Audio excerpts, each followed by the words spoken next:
Nagkaroon ng chance. Sensya na. Well, it was a Letran team. That was the Fran U show. Yeah. Yun yung season na talagang sumikat itong si Fran. And this is one player na talagang susunod sa yapak ni Fran U. Itong si Titing Manalili. Favorite for Rookie of the Year and in contention for the MVP award as well. We'll announce the awards next week. We'll announce game number 2. Yuki Andrada finds the bottom of the net for his first shot in the second half. And again, itong San Beda, meron tong culture and meron silang winning tradition na kahit mag-struggle sila the whole game, isang basket lang ang kailangan nila. Makakabalik agad sila sa laro. And that's the way to start for San Beda.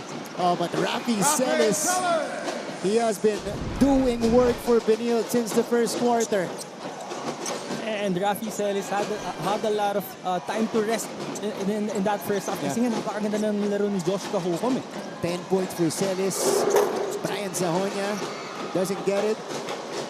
And here comes Benilde. Ian Torres starts the second half for them at the point.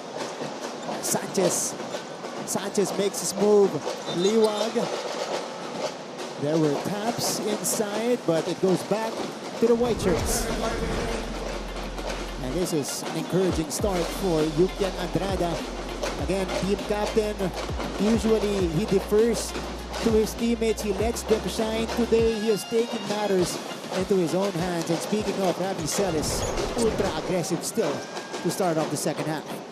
And you gotta give credit to Nigel Gonzalez as well for that three-pointer of Yuki and Andrada. Recognizing na masyadong malalim yung help ni Justin Sanchez. As we see that, nilay up by Brian Sahonia. Great recognition for Nigel na malalim yung help ni Justin Sanchez. Kaya open na open si Yuki and Andrada for that three-pointer. And that breaks the personal dry spell neto ni Brian Sahonia. His second field goal of the game. He is 2 out of 11 from the field. Celis forcing it. Celis gets it back and puts it up and in. Rafi Celis now with 12 points. That's a great attack by Rafi Celis.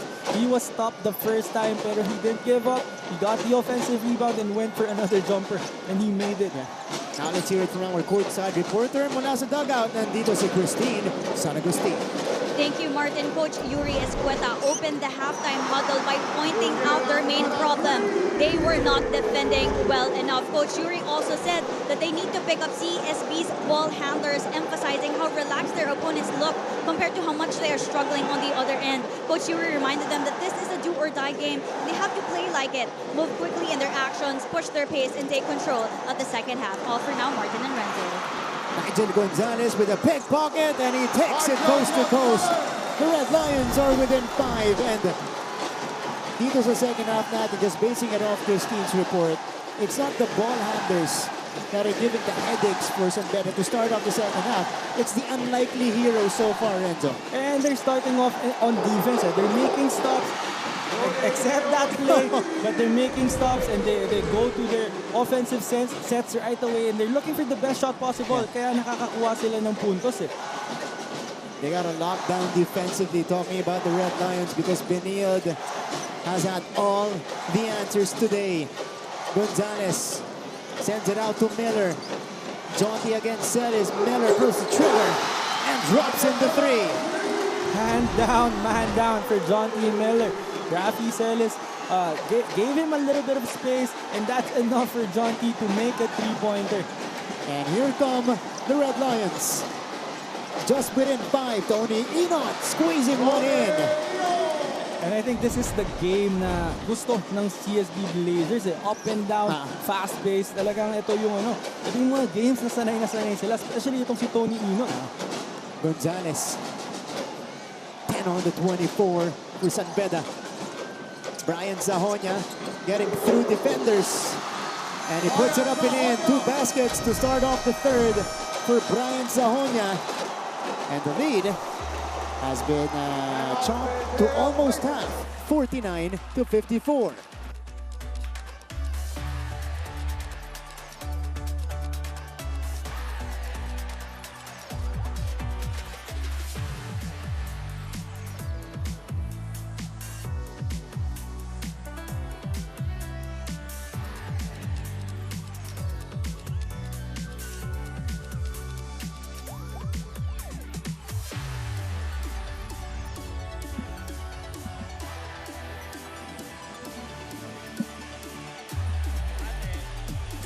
to the coverage, and I correct myself. Lead has been chopped to more than half here in the second half.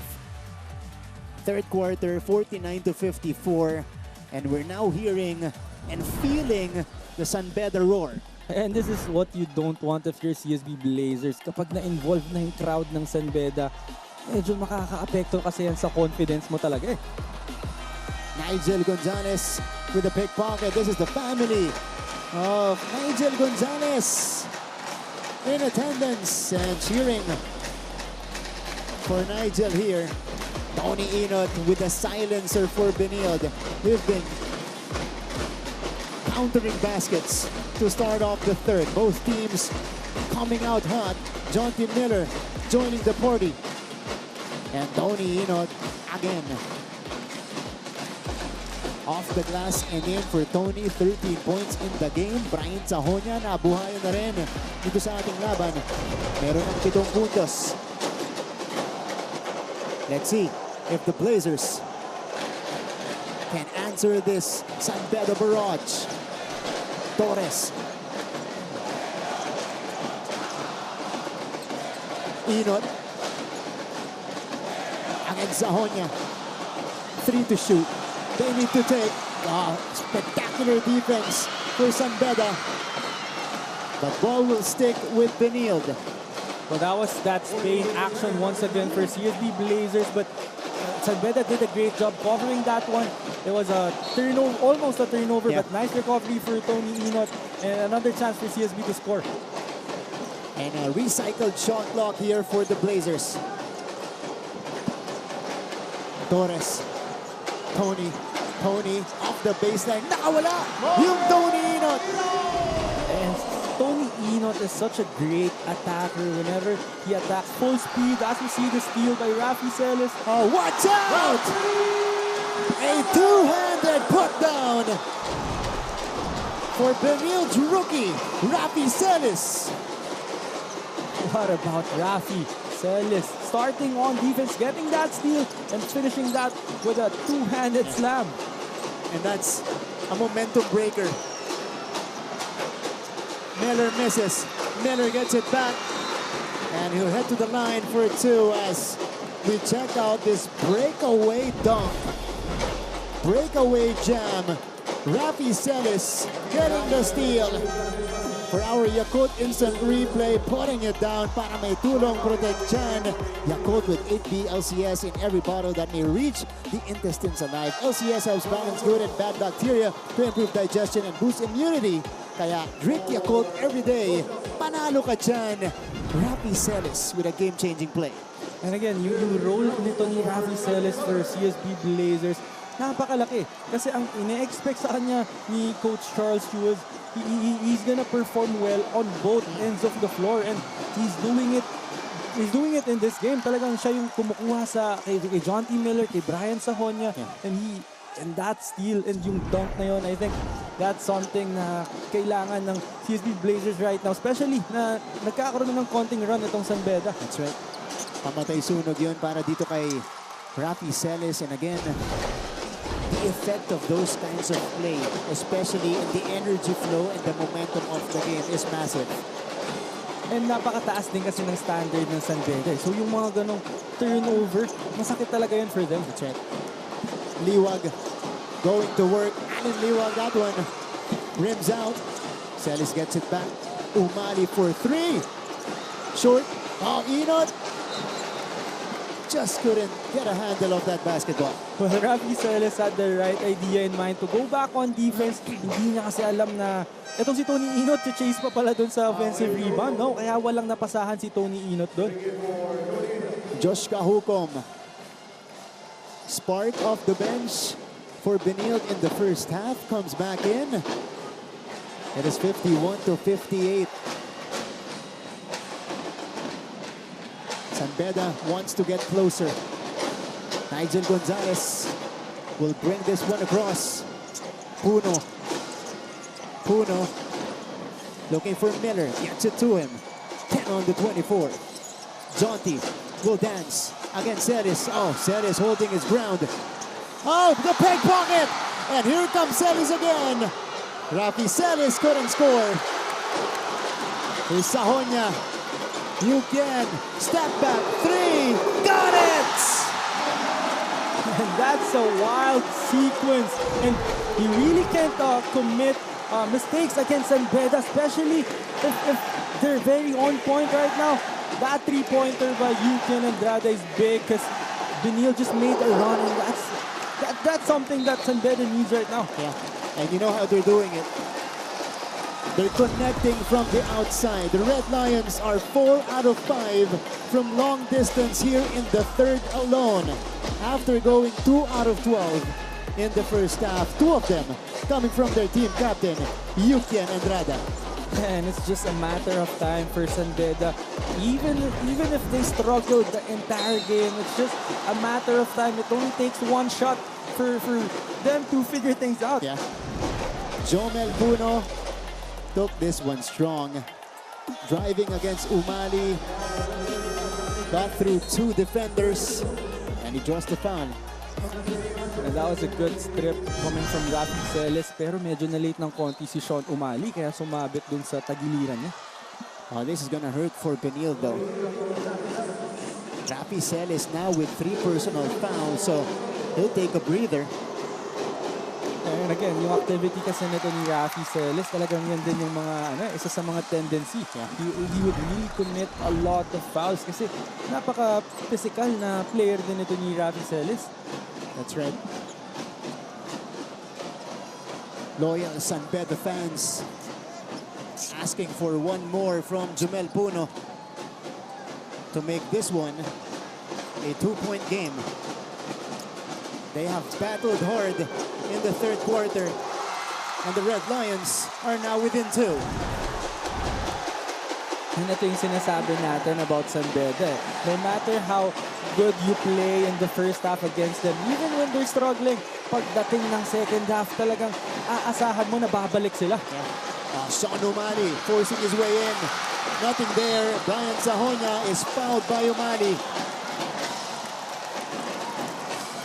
And that's not a good foul for Sean Umali kasi napakalayo pa sa basket eh. Nag-miss sila doon sa play na yon, and the best thing for them is to go back on defense.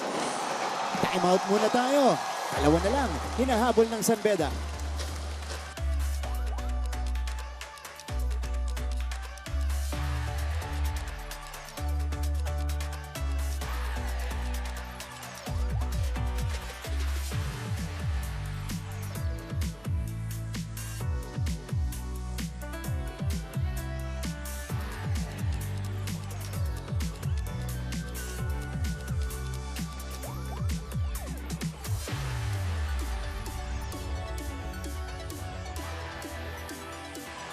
Welcome back to our coverage. You guys are watching NCAA Season 101 on GTV and on Heart of Asia, GMA Sports PH, and NCAA Philippines. If you guys are watching on the small screen, online. Martin Javier with Renzo Navarro, and we have under 3 minutes left in the third quarter. Beda has come alive in the third. They were down 11 points to begin the period. Now they are within 2. Well, as soon as they make their 3-pointers, talagang napakahirap na kalaban ng Beda. Basta nakikita nila yung mga open guys sa 3-point area and then hit nila yan, napakahirap na talagang makaka-recover ang Beda Red Lions. If they're ahead in a game, that's how they create more separation. If they're trailing big, that's how they come back. And again, you already made them struggle during the first half. Hindi mo na sila dapat bigyan ng chance pa na makabawi and makita yung bola na pumapasok sa ring. Beda is leading this third quarter 22-13 so far. You can! No! Ball is tapped out. It is gonna be Benilde basketball. Well, kung pumasok yung tira na yun, napakalaki nun for Beda. It would have given them the lead. 56-58. Oh. Nice defense played by Gonzalez on Torres. Let's see how the Blazers will respond here. Tony Inot has stride here in the third. Torres, nagpawala. What an answer from Ian Torres. What a great read from Ian Torres. He was looking at Nigel Gonzalez. Tinitignan niya, inaantay niya kung paano siya magre-react dun sa action na yun. And he read that very well. Jomel Puno showing the aggression. And here comes Benilde looking to re-establish order on their side. And this is going to be on Beda. So substitution. Reyes getting ready to check in as well. Ian Torres right here. The silencer for the Blazers. Dinaya kasi ni Nigel Gonzalez yung recovery niya doon sa pin down ni Sean O'Malley. Kaya nagkaroon ng slight opening si Ian Torres and that's all he needs para makakuha ng 3-pointer. It is back up to 5. They swing to Inot. O'Malley against Lina. 6 to shoot. O'Malley back out. Inot got it. 2 3-pointers for Benilde. Will get the lead back up to 8. And you gotta commend the patience of Sean O'Malley. Nakita niya na si Brian Sahonia nag-aabang lang sa dribble niya and the help na agad. And that's a great way to find yung mga shooter mo pag nag-collapse na talaga yung defense. Miller answers with a 3 of his own. What about him? What about John T. Miller? He just needs a little bit of separation, a little bit of space. And wala na, automatic na for John T. Miller. 22 points for Miller. Torres flips it to Kahubom, who backs up. Miller almost taking it. Reyes completes the steal. Jimmy is on the move. Reyes, no. Miller pulls it down. Miller. Hold on. Stepped outside, so bola ng Benilde. CSB Blazers dodged the bullet in that play. I thought that was another end one for John T. Miller. Let's see what happened. Ito muna. Yung pasa ni O'Malley papunta dito kay Tony Inot, who has been on fire in this game. Tony Inot with 18 points, 4 out of 5 from long range. But John T. again providing the answer for Beda. Yun din yung mabigat no? You're gonna make a good play talking about the CSB Blazers. Pero pagbaba meron talagang sagot Pag basta involved si John T. Miller sa offense, meron at merong answer yung Beda Red Lions. 1 minute to go in the third quarter. It's a 5-point game. Inot. He's got Lina on him. Now Reyes is at it again. Ancheta misfires. Ball stepped out, snatched by Lina. Yeah, that was a great shot by Ancheta. Good pass by Tony Inot. Hindi nga alam pumasok. Masyado pang malamig. Off the bench itong si Jomel Ancheta. Gonzalez on top. Scans the floor. They go to Lina here, who has position inside. And Rafi Celis commits his 4th foul. Coach Charles took a gamble, bringing back itong si Rafi Celis with 30 seconds left in the third quarter. Pero itong si Rafi Celis nakuha yung kanyang 4th personal foul. Celis has been a big-time player today. 14 points, 5 rebounds, but he'll have to sit for a long time with the 4 fouls. Bismarck going around O'Malley, automatic offensive foul. And I think Bismarck Lina has been struggling then in this series. No? Talagang yung matchup niya against Sean O'Malley, I think halos pantay lang sila No? Talagang nadedepensa nila isa't isa. Kaya kaya nagsistruggle si Bismarck Lina doon sa ilalim. Balik ang bola sa Benilde. And these are golden chances for Beda to come back. They're unable to convert. Potentially the final possession of the third quarter. Shot clock is dead. Game clock is at 7. Inot, Abuelo, Tony, no. One more shot for Beda. And that's how we will end the third quarter. The Red Lions roar back.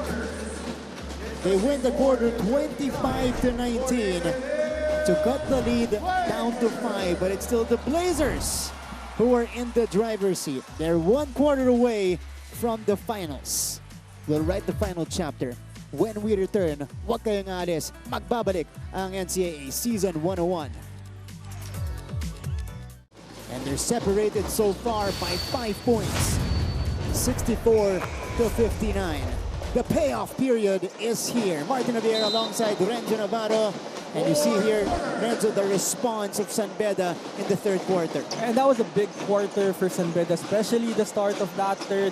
Talagang they really made a run, but merong sagot itong Benilde Blazers. Talagang weather nila yung storm na gustong gawin ng San Beda. As we see that layup by Jomel Ancheta, and ganun yung naging kwento eh. Yeah. San Beda is gonna make a run, pero magkakaroon ng konting lapses and mababawi agad ng CSB Blazers.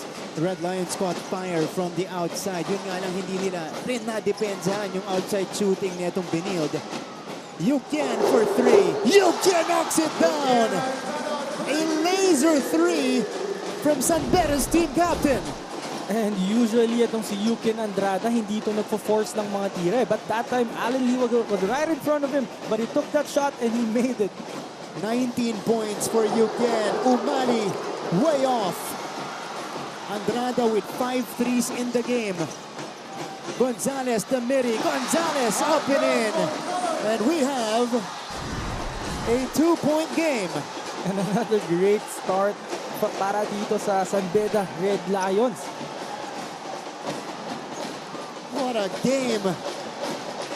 The Red Lions are back in it. Torres, Liwag, Ancheta. Oh, the fire extinguisher from Jomel Ancheta.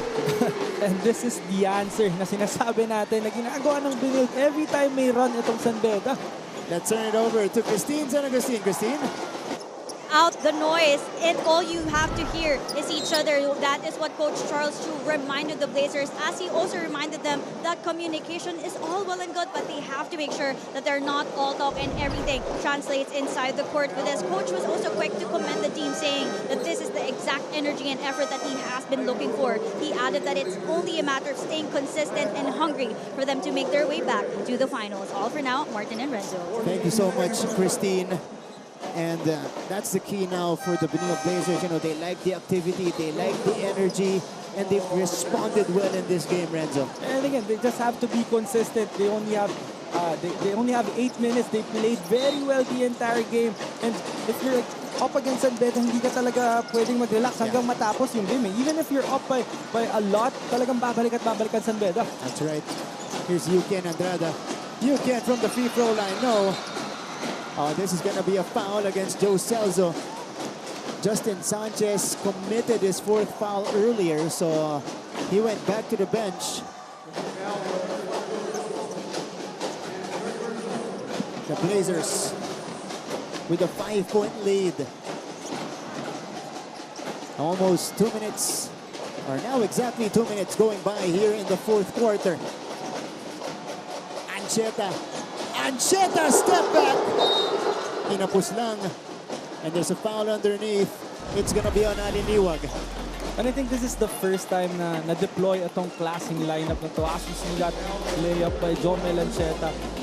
Benilde right now is playing with 3 guards in their lineup, and Sean O'Malley and Allen Liwag. Dahil nga foul trouble na si Rafi Celis and Justin Sanchez. So this is gonna be an interesting lineup for them kasi they usually go big. Yeah, that's right. Gonzalez off the glass and in, plus the foul. Nigel Gonzalez. Finally, his shots are falling here in the 4th. And this is the reason why I said that.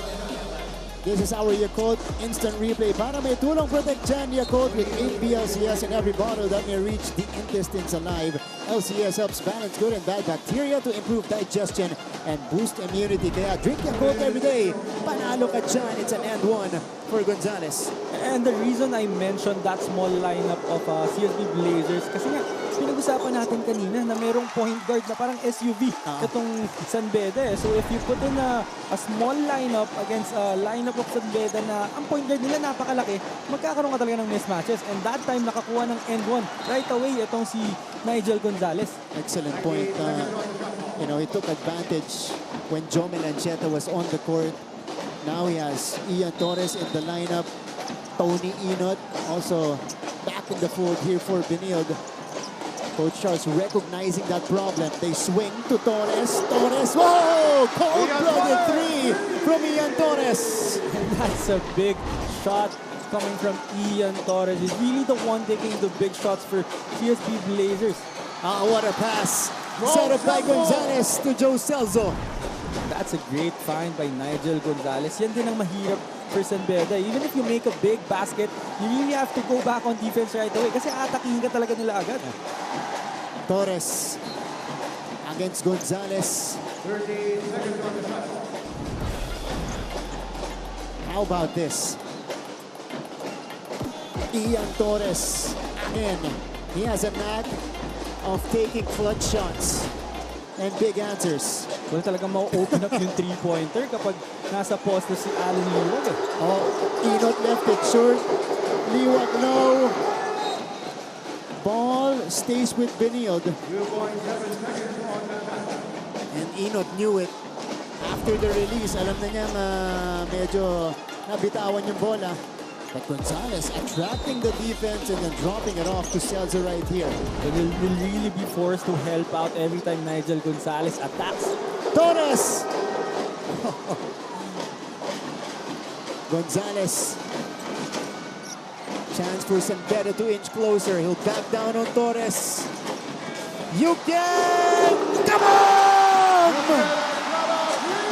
All tied up! 7-2 apiece. Our third deadlock of the game. That's a great lead coming from Yuki and Andrada. Recognizing na nag-help na agad dun sa poste ni Nigel Gonzalez. So yung relocate niya na gano'n, konting relocation lang yun. And Nigel Gonzalez located him for that three-pointer. Miller with the contest. Tahukom with the miss.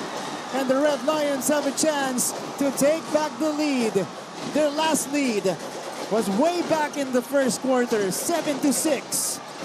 They swing. Gonzalez all day. No. Liwag skies high for the rebound. Nigel Gonzalez is asking Coach Yuri for a quick break. He's really exhausted. Yung activity niya, he was pressuring the guards all the way from the backcourt. Tapos siya pa yung nagkikreate on offense. And Nakakapagod yan. Inot. No. Liwag. Liwag gets the whistle. 2 shots coming up for Allen Liwag. and that's a big rebound from Allen Liwag. Look at this. Nigel Gonzalez. And this was the movement by Yuki and Andrada, allowing him to create that slight separation.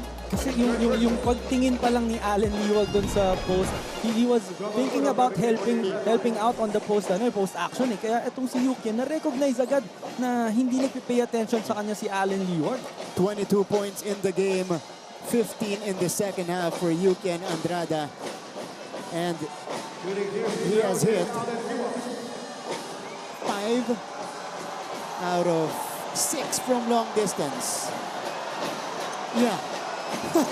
Here in the second half. He has been unbelievable. I think he's just really trying to make sure na hindi na ito yung magiging last game niya. And Liwag misses the first. Nerves are starting to come into play here.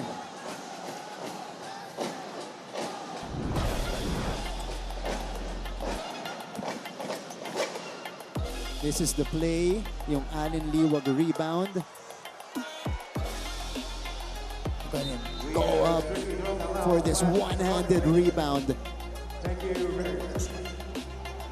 And Allen Liwag, reigning MVP and Defensive Player of the Year. But he wants a crown here in the NCAA, doing everything he can to help Benilde in this game. And he has all the help that he needs. Talking about Allen Liwag. Oh, this is Barangay Liwag. Nasa Araneta. Oh, he hasn't made a free throw today. 0 out of 3 so far. Torres steps into it. Bank counters off. And San Beda will get another chance to take back the lead. And that's a big stop coming from San Beda Red Lions. Miller, hounded by Torres. Jonty kicks it out. Yukian, back to Miller. 5 to shoot. Miller saw the lane, count it! And the foul for Jonty Miller. And San Beda is back in front. And again, if you can't run your sets, if you can't execute, you just go to Jonty Miller and let him work. Jonty Miller saw the space. Again, the first lead of San Beda since 7-6. Way back in the first, and it is also their first time they're leading here in the second half. Miller with 24 points. What about Jonty Miller? That was against Alan Liwag, and he finished that basket with his left hand.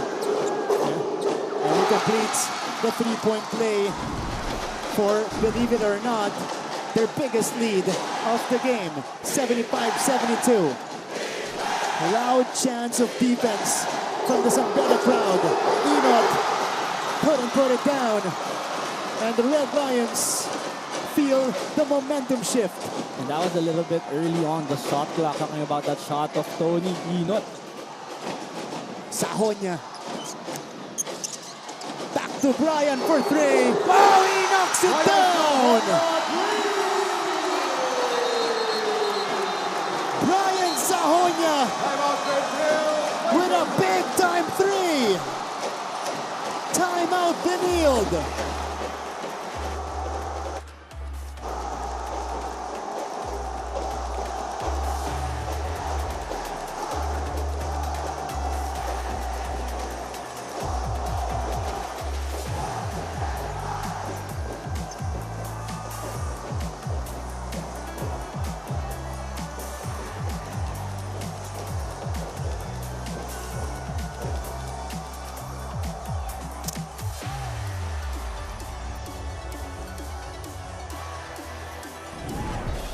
Welcome back to the coverage, and the Red Lions have used their outside shooting to come back and turn things around here in the second half in game number 3.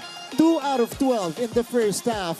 They've gone 8 out of 12 from long distance in the second half so far, Renzo. And again, we were talking about it during the halftime break na ito lang yung problema ng San Beda. Once they address that problem, they're gonna be good. And they addressed that problem. They made their shots in the three-point area. Now they're up by 6. Are we on the cusp of another San Beda Letran finals?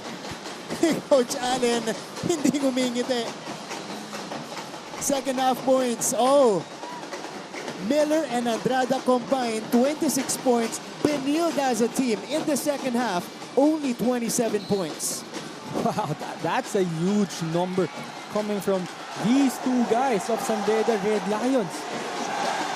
And the Blazers, though, are still not out of it. A lot of time here, but they gotta respond right now. Torres, Enoch, back to Torres for three. Torres knocks it down. And that's badly needed for CSB Blazers. And again, Ian Torres was the guy, really. He's really the guy to go to for CSB Blazers whenever you need a basket. 12 points for Torres, 4th triple in the game. Miller falls down, picked up by Celis. Here is Justin Sanchez. Oh, what a sidestep! What a move for Justin Sanchez. That's a great stop coming from the Benilde Blazers in the attack of Jonty Miller. And what a way for Justin Sanchez to finish that break with that Euro step against two guys. The Blazers have responded with a 5-0 run off the timeout. Sahonya, Andrada! Yes! Yukian is unconscious. Well, I really love that action of San Beda Red Lions. I think they're calling it like a 45. Yung go screen ni Yukian Andrada and yung pop niya right away, nagbubukas talaga ng open 3-point shot for him. Alan Liwag flexes for the basket and the foul. Woo! What an exchange in the fourth quarter. The Blazers are starting to feel themselves again. Torres with a three. And then Sanchez again going by two defenders on the break. But how about Yuki Andrada? 25 points across his name. 7 triples so far. My goodness. And then Allen Liwag got his own miss. And the continuation for him. And what a way for Allen Liwag to come alive. He's been struggling the whole game. But during this very crucial moment of this game, nakuha niya yung end one na yun. His first make from the free throw line as well. Under 3 minutes left in game number 3. Sahonya scans the floor. Rafi Celis guarding him. Step back jumper. Too strong. Enot gets the ball back and a chance for Benilde to take back the lead. Oh, they lost it. Picked up by Andrada, quickly to Gonzalez. Gonzalez. Miller against Enot. He'll slow it down. Jonty will wait. Jonty will attack. Oh, behind the back. And he'll draw the foul. And it looked like Enot hit the lower back of Jonty Miller. That's why Miller is a little bit shaken up. But the question is, are they gonna give him the continuation? Kasi hindi pa nakaka-take off si Jonty Miller yung na-foul eh. Yeah. Here's the crowd for Jonty Miller. So they'll give him the 2 free throws. Benilde already over the limit.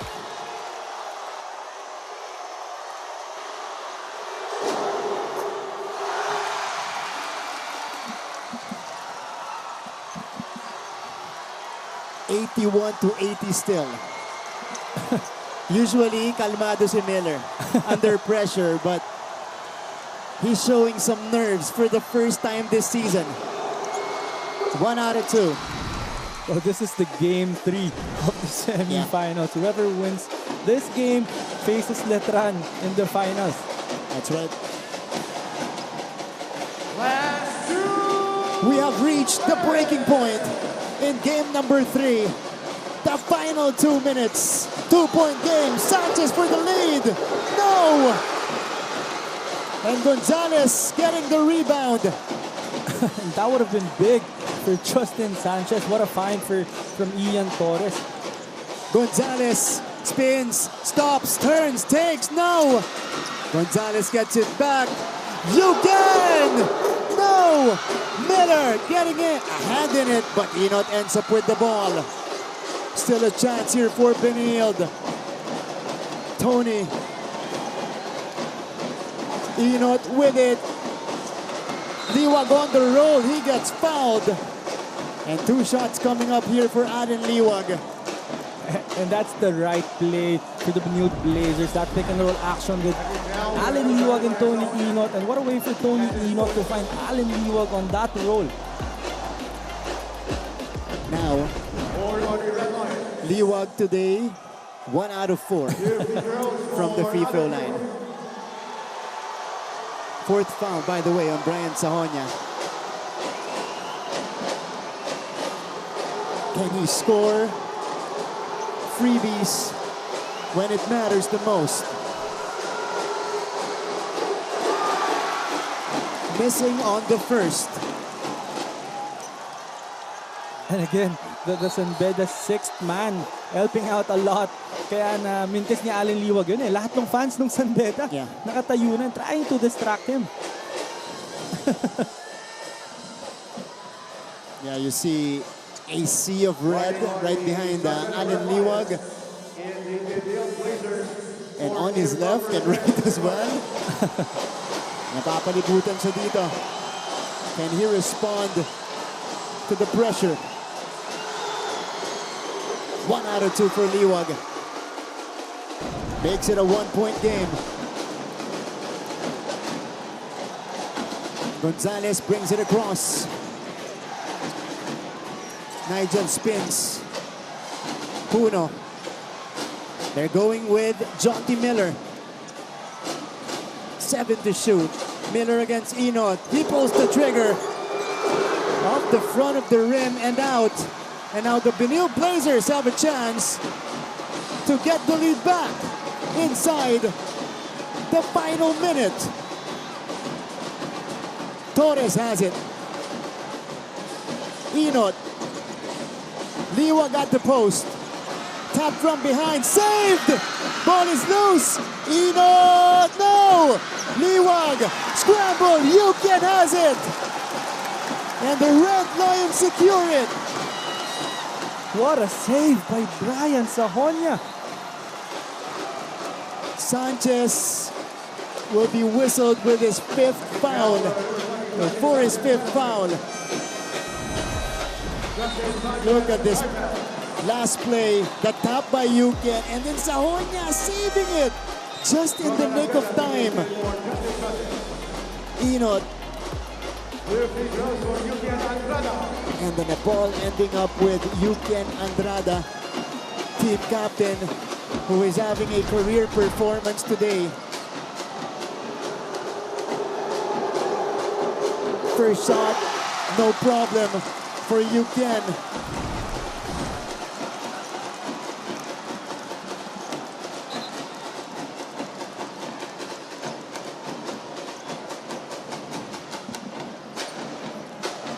The Beda faithful asking for one more from their graduating captain.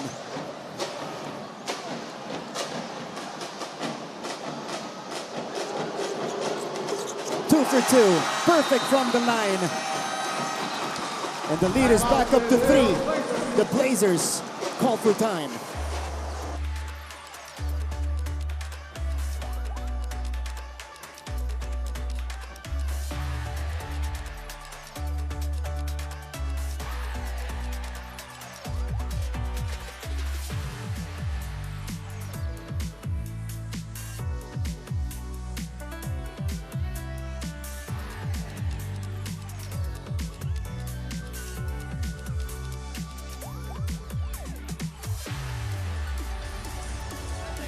We welcome you back inside the Big Dome, the Araneta Coliseum, where game number 3 is happening. This is also where we'll catch the finals starting Wednesday.